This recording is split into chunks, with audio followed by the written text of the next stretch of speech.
Praise the Lord. आप सबको जय मसीह की। एक बार फिर से मैं उपस्थित हूँ एक नए विषय के साथ। और आज का जो विषय है वो बहुत गंभीर है। जैसे कि आपने थंबनेल में देख भी लिया होगा, ये बहुत गंभीर मसला है। क्यों शादियाँ टूट जाती हैं, क्यों तलाक होते हैं, क्यों पति पत्नी अलग हो जाते हैं, क्या कारण है इनके, ऐसा क्यों हो रहा है। बहुत ज़रूरी है इसकी तह तक जाना, इसकी जड़ को पकड़ना कि ऐसा क्यों हो रहा है। आज इसी मुद्दे को मैं लेकर आया हूँ और आज हम बाइबल से जानेंगे इस विषय में कि ऐसा क्यों हो रहा है और ऐसा हम क्या करें कि ऐसा ना हो।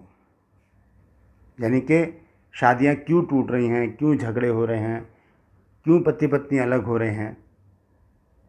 बाइबल इस विषय में क्या कहती है, ऐसा क्या करें हम, बाइबल ऐसा क्या बताती है कि शादियाँ ना टूटें, रिश्ते बने रहें। तो मैं आपका दोस्त पास्टर राज मैसी आपसे मुखातिब हूँ और आप देख रहे हैं मेरा यूट्यूब चैनल जिसका नाम है ब्रदर राज मैसी। मैं आपसे गुजारिश करता हूँ कि मेरे चैनल को सब्सक्राइब करें, मेरे वीडियोस को लाइक करें, शेयर करें और कमेंट सेक्शन में आकर ज़रूर बताएं कि आपको मेरा प्रयास कैसा लग रहा है। तो आइए शुरू करते हैं और अंत में हम प्रार्थना करेंगे सभी जोड़ों के लिए जिनके घरों में अभी तफरके चल रहे हैं, मनमुटाव चल रहे हैं, तलाक के केस कोर्ट में हैं, उन सब के लिए हम प्रार्थना करेंगे। तो आइए हम शुरू करते हैं। एक वचन है जिसके द्वारा मैं शुरू करना चाहता हूँ। हम एक वचन देखेंगे और ये है इब्रानियों 13 अध्याय और उसका 4 पद। ध्यान से सुनिएगा क्या लिखा है। यहाँ लिखा है, विवाह सब में आदर की बात समझी जाए और बिछौना निष्कलंक रहे, क्योंकि परमेश्वर व्यभिचारियों और परस्त्रीगामियों का न्याय करेगा। व्यभिचारियों का और परस्त्रीगामियों का क्या करेगा? न्याय करेगा। तो ये जो वचन है इसमें हम देखते हैं कि आज्ञा है और उस विधि है और उसके साथ आज्ञा है। एक विधि है, विवाह जो है एक स्थायी विधि है परमेश्वर की ओर से। ये विधि परमेश्वर ने इसलिए बनाई ताकि मनुष्य जो है व्यभिचार ना करे, इसलिए परमेश्वर ने इस विधि को बनाया। विवाह की जो विधि है वो परमेश्वर की ओर से बनाई हुई विधि है ताकि मनुष्य जो है वो व्यभिचार के पाप में ना फंसे।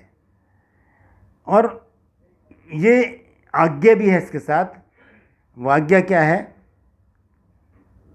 विवाह सब में आदर की बात समझी जाए और बिछोना निष्कलंक रहे।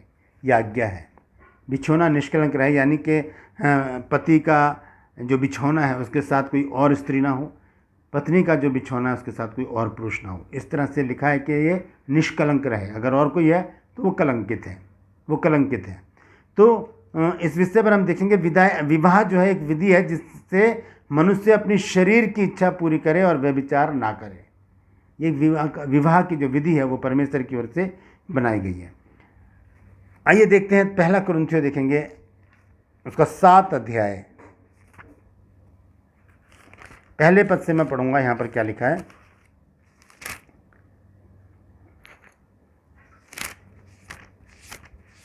Praise the Lord. आइए देखते हैं एक और वचन, पहला कुरिन्थियों 7 अध्याय और उसके पहले पद से मैं पढ़ूंगा। यहाँ लिखा है, उन बातों के विषय में जो तुमने लिखी, ये अच्छा है कि पुरुष स्त्री को ना छुए, परंतु व्यभिचार के डर से हरेक पुरुष की पत्नी और हरेक स्त्री का पति हो। पति अपनी पत्नी का हक पूरा करे और वैसे ही पत्नी भी अपने पति का हक पूरा करे। और लिखा है कि पत्नी को अपनी देह पर अधिकार नहीं, पर उसके पति का अधिकार है। वैसे ही पति को भी अपने देह पर अधिकार नहीं, परंतु पत्नी को। तुम एक दूसरे से अलग ना रहो, परंतु केवल कुछ समय तक आपस की सम्मति से कि प्रार्थना के लिए अवकाश मिले, फिर एक साथ रहो। ऐसा ना हो कि तुम्हारे असंयम के कारण शैतान तुम्हें परखे। शारीरिक असंयम के कारण शैतान क्या करता है? हमें व्यभिचार में फंसा देता है। प्रार्थना के लिए थोड़ा समय निकाल के, ये लिखा है यहाँ पर, तो वो है आत्मिक रीति से अगर हम देखें तो हम परमेश्वर के लिए समय निकाल कर फिर पति पत्नी एक साथ रहें। तो क्या कारण है? क्या कारण है कि तलाक के केस बढ़ते चले जा रहे हैं, घरों में लड़ाई झगड़े हैं, पति पत्नी अलग हो जाते हैं, मैं आपको एक बात आज बता देना चाहता हूँ, आप ध्यान से सुनिएगा। आप पति हों चाहे आप पत्नी हों, आपके पास बच्चे हैं, अगर आपके जीवन में, पति पत्नी के जीवन में लड़ाई है, झगड़े हैं और आप चाहते हैं एक दूसरे से अलग होना, तो इतना याद रखिएगा, मैं पतियों से कहता हूँ, आपको तो दूसरी पत्नी मिल जाएगी, आप शादी करके रह सकते हैं, पत्नी भी शादी करके दूसरे पति से रह सकती है। ज़िंदगी बच्चों की बर्बाद होगी, आपके बच्चों की ज़िंदगी बर्बाद होगी, आपके झगड़ों से, आपके तलाक से, आपके मनमुटाव से, आपके प्रतिदिन के झगड़ों से बच्चों की ज़िंदगी बर्बाद होगी। तो बच्चों के जीवन को सुधारने के लिए, संवारने के लिए, उनके अच्छे भविष्य के लिए आपको संयम की ज़रूरत है। आपको सहन करना पड़ेगा। बच्चों की ओर देखिए, आप अगर अलग हो गए तो बच्चों को लोग ताने मारेंगे। अगर लड़की आपके पास तो हम ऐसे समाज में रह रहे हैं कि इनसे कोई शादी नहीं करेगा, इनके तो माँ बाप अलग हो गए, पता नहीं क्या बातें थी, ऐसी बातें करेंगे लोग। माँ बाप का साया नहीं होगा साथ में तो लड़का बिगड़ जाएगा आपका। तो ये चीज़ें सारी देखकर आपको संयम रखना पड़ेगा। एक दूसरे से सॉरी बोलें, सारी बातों को भूलकर अपने बच्चों की परवरिश करें। बस बच्चों को बढ़ाएं, बच्चों को पढ़ाएं, बच्चों के भविष्य के बारे में सोचें। तो ये जो विधि है परमेश्वर ने इसीलिए बनाई है। आज हम देखेंगे 6 कारण मैं आपको बता रहा हूँ घरों में लड़ाई झगड़े के, पति पत्नी में जो लड़ाई झगड़े होते हैं उसके 6 कारण मैं बता रहा हूँ। अगर आपको भी कोई कारण पता है तो 7वां कारण आप बताइए और कमेंट सेक्शन में लिखिए। सबसे पहला कारण है, मैं आपको एक चीज़ और बताना चाहता हूँ। मैंने पिछले वीडियो में भी आपको बताया था कि 3 चीज़ें हैं जो इंसान के जीवन को तहस नहस कर देती हैं। वह है क्रोध, जिद और अहंकार।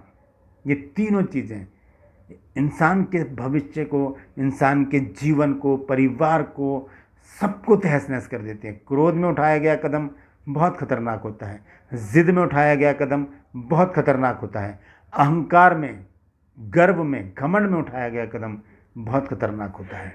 और इससे क्या हो जाता है, परिवार खत्म हो जाते हैं और घर के घर नष्ट हो जाते हैं। ध्यान रखिएगा, अगर ये तीनों में से एक भी चीज़ आपके अंदर है तो उसे निकाल दीजिए। परमेश्वर के वचन को पढ़िए, बहुत शांति मिलेगी, आपका जीवन सफल हो जाएगा और एक अच्छा परिवार हो जाएगा। तो वो 6 कारण मैं आपको बताना चाहता हूँ। सबसे पहला कारण है विश्वासघात। विश्वासघात के कारण क्या होता है, घर टूटते हैं, पति पत्नी में लड़ाई झगड़े होते हैं। विश्वासघात कैसे, कि पत्नी का जो अफेयर है किसी दूसरे मर्द के साथ चल रहा है और वो अगर पति को पता चल जाए तो वहाँ झगड़े होंगे।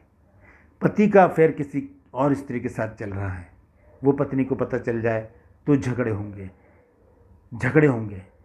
तू मैं होगी, फिर मन मुटाव होगा, उसके बाद तलाक हो जाएगा।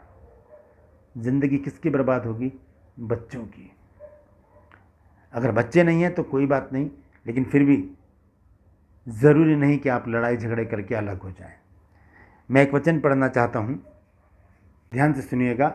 मरकुस की पत्री है, उसका 10 अध्याय 7 आज से पढ़ूंगा मैं। मरकुस 10 अध्याय और उसका 7 पद, ध्यान से सुनिए क्या लिखा है। यहाँ लिखा है, इस कारण मनुष्य अपने माता पिता से अलग होकर अपनी पत्नी के साथ रहेगा और वे दोनों एक तन होंगे। इसलिए वे 2 नहीं अब एक तन हैं। इसलिए जिसे परमेश्वर ने जोड़ा उसे मनुष्य अलग ना करें। जिसे परमेश्वर ने जोड़ दिया है उसे मनुष्य अलग ना करें। कौन मनुष्य? हम खुद भी उसमें होते हैं। हम खुद ही अपने घर को नष्ट कर देते हैं। कई बार हमें भी कहा गया है यहाँ पर कि जिसे परमेश्वर ने जोड़ा है उसे मनुष्य अलग ना करें। तो ये विश्वासघात पति पत्नी एक दूसरे के साथ ना करें। इससे घर बर्बाद होगा, बच्चों का जीवन बर्बाद होगा और संसार में, दुनिया में जग हसाई होगी। लोग कहेंगे देखो दूसरों के चक्कर में पड़ के अपना घर बर्बाद कर लिया। याद रखिए, यदि आप पति पत्नी हैं और किसी और से आपका अफेयर चल रहा है तो जो दूसरा व्यक्ति है जिससे आपका अफेयर चल रहा है वो सिर्फ अपनी शारीरिक इच्छा पूरा करेगा, वो आपकी किसी अच्छी इच्छा को पूरा नहीं कर सकता। वो सिर्फ मौके का फ़ायदा उठा रहे हैं। बच के रहिए इन चीज़ों से। Praise the Lord. दूसरा जो कारण है वो है शक। शक, जब पति पत्नी के बीच में शक आ जाता है तो दूरियां बढ़ जाती हैं।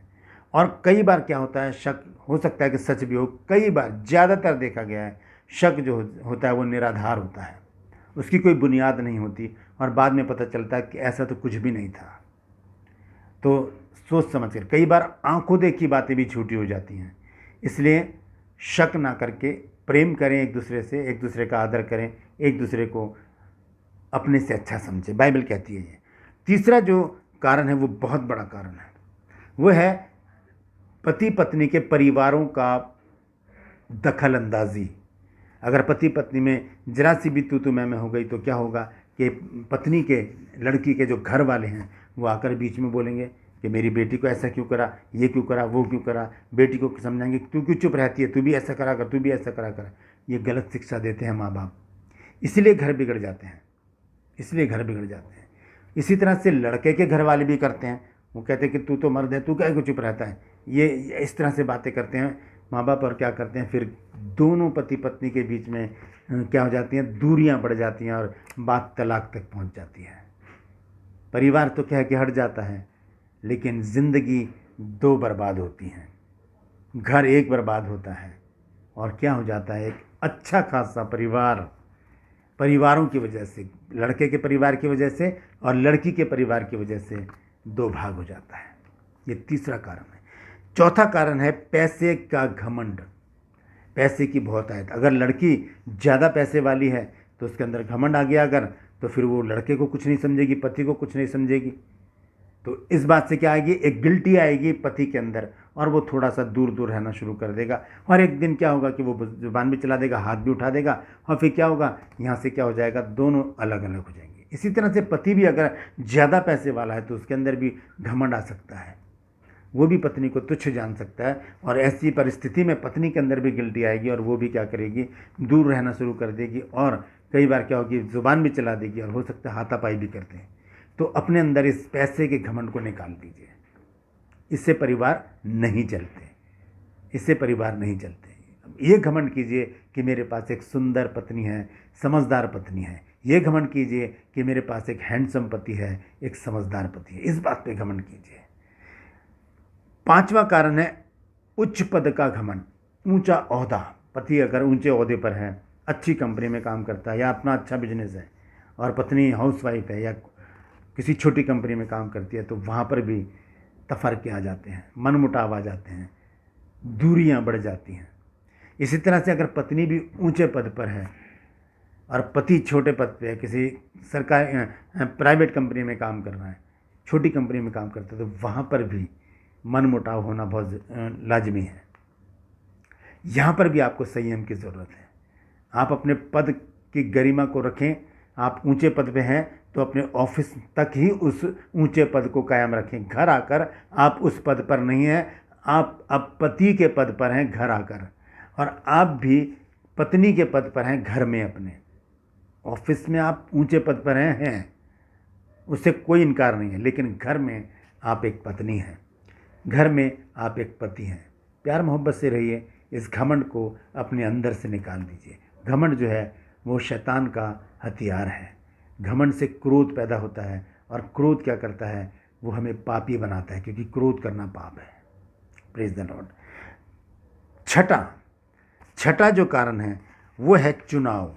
अक्सर क्या होता है कि रिश्तों में चुनाव करते समय क्या देखा जाता है, अगर लड़का या लड़की अनपढ़ है तो उनके साथ वैसा ही रिश्ता देखा जाए। कोई लड़की अगर अनपढ़ है तो उसके लिए अनपढ़ लड़का ही देखो, और लड़का अनपढ़ है तो अनपढ़ लड़की देखो। अगर फिजिकल कोई प्रॉब्लम है, पैर खराब है या हाथ खराब है या आंखों में कोई डिफेक्ट है या मुंह से बोलने में कोई दिक्कत है, तो ऐसी फिजिकली जो अफेक्टेड होते हैं उनको फिर चुना जाता है। ये रिश्ते परमेश्वर की तरफ से नहीं होते। हो सकता है कि अगर आप फिजिकली आपके अंदर कोई कमी है तो परमेश्वर ने आपके लिए कोई समझदार व्यक्ति या समझदार स्त्री आपके लिए चुन रखी हो, ताकि वो आपको संभाले और आगे लेकर चले। घर वाले यहाँ पर चूक कर जाते हैं और एक गलत रिश्ते को जोड़ देते हैं, वहीं पर ये सब काम खराब हो जाता है। जब दोनों ही पति पत्नी फिजिकली जिनके अंदर कमी होगी, वो कैसे कैसे अपने जीवन को आगे चला सकते हैं। एक का सही सलामत होना बहुत ज़रूरी है। तो छोड़ें, परमेश्वर से प्रार्थना करें ऐसे रिश्तों के लिए। ये चुनाव गलत होते हैं। ये छठा पॉइंट मैं आपको बता रहा हूँ, ये चुनाव गलत होते हैं। यहाँ पर हमें संयम की ज़रूरत है, यहाँ पर हमें प्रार्थनाओं की ज़रूरत है, यहाँ पर हमें परमेश्वर की ज़रूरत है। हम परमेश्वर से पूछें कि प्रभु तू बता कि हम अपने बच्चे के लिए कैसा रिश्ता ढूंढें, तू हमें ये रिश्ता बता। और परमेश्वर अपने आप ऑटोमेटिकली आपके लिए एक रिश्ता भेजेगा, और वो रिश्ता परमेश्वर की तरफ से होगा तो उसे कोई तोड़ नहीं सकेगा। Praise the Lord. सातवां कारण आप बताएंगे, मैंने पहले ही बता दिया था आपको। सातवां कारण आप बताएंगे कमेंट सेक्शन में आकर। अब मैं आपको बताना चाहता हूं कि लड़ाई झगड़े क्यों होते हैं और उनकी रोकथाम क्या है। मैं निकालना चाहता हूं एक वचन, याकूब की पत्री 4 अध्याय और उसका पहला पद। देखिए क्या लिखा है। Praise the Lord. यहाँ लिखा है, तुम में लड़ाइयाँ और झगड़े कहाँ से आ गए? क्या उन सुख विलासों से नहीं जो तुम्हारे अंगों में लड़ते भिड़ते हैं? कहाँ से आ गए लड़ाई झगड़े? परमेश्वर ने तो सिर्फ प्रेम बनाया है। और लड़ाई झगड़े कहाँ से आ गए? हमारे सुख विलासों से। हम अपनी इच्छा पूरी करने के लिए सामने वाले को गलत साबित करने का पूरा प्रयास करते हैं, और वहीं पर ही लड़ाई झगड़े शुरू हो जाते हैं। कई बार झूठ बोलकर हम लड़ाई झगड़ों को पैदा करते हैं। लड़ाई झगड़े हम ईजाद करते हैं। कैसे? मैं जल्दी से आपको बताता हूँ। मान लीजिए पत्नी जो है वो किचन में रोटी बना रही है, गर्मी हो रही है क्योंकि गैस भी जल रही है सामने और रोटी बना रही है, मेहनत भी कर रहे हैं, तो पसीने टपक रहे हैं। और इतने में पति आते हैं वहाँ से और देखते हैं कि वहाँ पर मेज़ के नीचे गिलास रखा है। वो कहते हैं ये गिलास कैसे नीचे रखा है? तो पत्नी कहेगी कि आप उठा के रख दो प्लीज़। अब शैतान क्या करेगा? वो पति के कान में आकर कहेगा, अभी तू भी तो थका रहा है और ये तेरे पर हुक्म चला रही है, कह दे कि अपना आप उठा के रख। अब वो शैतान की बातों में आ जाएंगे, कहेंगे कि भाई मैं, तुझे नहीं दिख रहा मैं भी थका रहा हूँ। अब शैतान कहाँ जाएगा? पत्नी के पास, किचन में। क्या तू क्या मेहनत नहीं कर रही? तू भी तो उसी के लिए रोटी बना रही है गर्मी में खड़ी होकर। बोल दे उसको कि क्या मैं खाली थोड़ी हूँ, मैं भी तो खाना बना रही हूँ। वह पत्नी ऐसे बोल देगी, क्या हो जाएगा? तू मैं हो जाएगी, तू मैं हो जाएगी, लड़ाई बढ़ेगी और फिर ये लड़ाई बढ़ते बढ़ते ज़्यादा बड़ी हो जाएगी। इस तरह से लड़ाई पैदा होती है घरों में। अब दोबारा से इस सीन को देखते हैं कि पत्नी जो है वो किचन में खाना बना रही है। पति आया, पति ने एंट्री किया आकर और देखा ग्लास वहाँ पर रखा है और उसने पूछा ये ग्लास यहाँ पर कैसे रखा है? पत्नी ने कहा आप प्लीज़ उठा के रख दो। तो पति ने उठाया गिलास और रख दिया। छोटे नहीं हो गए पति, गिलास उठा के रख दिया। जो झगड़ा खड़ा हुआ था दरवाजे पर, उसने एंट्री अंदर नहीं की। शैतान परास्त हो गया, झगड़ा खत्म हो गया। पैदा होने से पहले ही उसकी डेथ हो गई। किसकी? झगड़े की। ऐसे छोटा बनने में कोई हर्ज नहीं है। यीशु मसीह छोटे बने रहे। यीशु मसीह ने हमें सिखाया छोटे बनकर रहना। अपने चेलों के पैर धोए उन्होंने।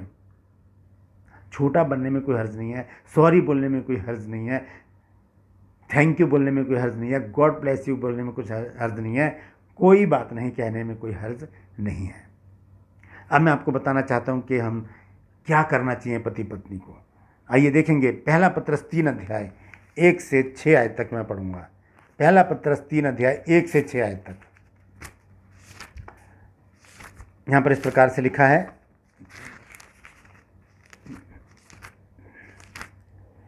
हे पत्नियों, तुम भी अपने पति के अधीन रहो, इसलिए कि यदि इनमें से कोई ऐसे हों जो वचन को ना मानते हों, तो भी तुम्हारे भय सहित पवित्र चाल चलन को देखकर बिना वचन के अपनी अपनी पत्नी के चाल चलन के द्वारा खिंच जाएं, और तुम्हारा सिंगार दिखावटी ना हो, अर्थात बाल गूंथने और सोने के गहने पहनने व भांति भांति के कपड़े पहनने, वरन तुम्हारा छिपा हुआ गुप्त मनुष्यत्व नम्रता और मन की दीनता की अविनाशी सजावट से सुसज्जित रहे, क्योंकि परमेश्वर की दृष्टि में इसका मूल्य बड़ा है। आगे लिखा है, और पूर्व काल में स्त्रियां, पवित्र स्त्रियां भी जो परमेश्वर पर आशा रखती थीं, अपने आप को इसी रीति से संवारती और अपने अपने पति के अधीन रहती थी, जैसे सारा इब्राहिम की आज्ञा में रहती और उसे स्वामी कहती थी। तो तुम भी यदि भलाई करो और किसी प्रकार के भय से भयभीत ना हो, तो उसकी बेटियां ठहरोगी। वैसे ही हे पतियों, तुम भी बुद्धिमानी से पत्नियों के साथ जीवन निर्वाह करो और स्त्री को निर्बल पात्र जानकर उसका आदर करो, यह समझकर कि हम दोनों जीवन के वरदान के वारिस हैं, जिससे तुम्हारी प्रार्थनाएं रुक ना जाए। एक नियम बनाए, पति पत्नी दोनों सुबह शाम समय निकालें और हाथ पकड़कर ऐसे एक दूसरे का प्रार्थना करें, चाहे 5 मिनट की प्रार्थना करें, वो प्रार्थना करें। परमेश्वर आपके बीच में होगा और आपके जीवन में कभी कोई लड़ाई झगड़े नहीं होंगे। अगर आपने कुछ नया सीखा है आज, तो कमेंट सेक्शन में ज़रूर आकर मुझे बताइएगा कि आपको क्या शिक्षा मिली है। क्या आप कुछ सीख पाए हैं? क्या आज के बाद आपके घर में लड़ाई झगड़े होंगे? बोलिए नहीं होंगे। आमीन। आइए छोटी सी प्रार्थना करूंगा मैं आप सबके लिए। जीवित और महान दयालु पिता परमेश्वर, मैं तेरा धन्यवाद देता हूँ प्रभु, तेरे बच्चों के लिए जिनका विश्वास भरोसा तुझे दैत परमेश्वर पर है। प्रभु जी, मैं उन सभी परिवारों को तेरे सम्मुख लेकर आता हूँ, उन सभी पति पत्नियों को मैं तेरे सम्मुख लेकर आता हूँ प्रभु, जिनके घर में लड़ाई झगड़े हैं, मनमुटाव हैं प्रभु जी, तफरके हैं प्रभु जी, और डाइवोर्स के केस जो हैं प्रभु वो कोर्ट में हैं।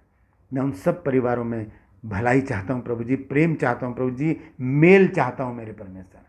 ये सब चीज़ें दूर हो जाएं, सब लड़ाई झगड़े दूर हो जाएं, ये कोर्ट केस वापस हो जाए मेरे प्रभु जी। पति पत्नी प्रेम से एक दूसरे की सह लें, एक दूसरे को अपने से अच्छा समझें, एक दूसरे से प्रेम करें और अपने बच्चों की अच्छी परवरिश करके एक अच्छे परिवार में प्रतिष्ठित जीवन जी सकें और तेरे नाम को ऊँचा उठा सकें।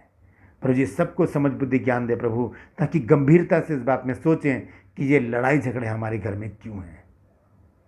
धन्यवाद देता हूँ प्रभु, तूने मेरी प्रार्थना को सुन लिया। प्रभु यीशु के नाम से मांगता हूँ, आमीन। Praise the Lord. तो मैं आपसे गुजारिश करता हूँ कि इस वीडियो को आप शेयर कीजिए, ताकि बहुत से लोग इन बातों को जान सकें और इन लड़ाई झगड़ों से बच सकें। परमेश्वर आप सबको आशीष दे।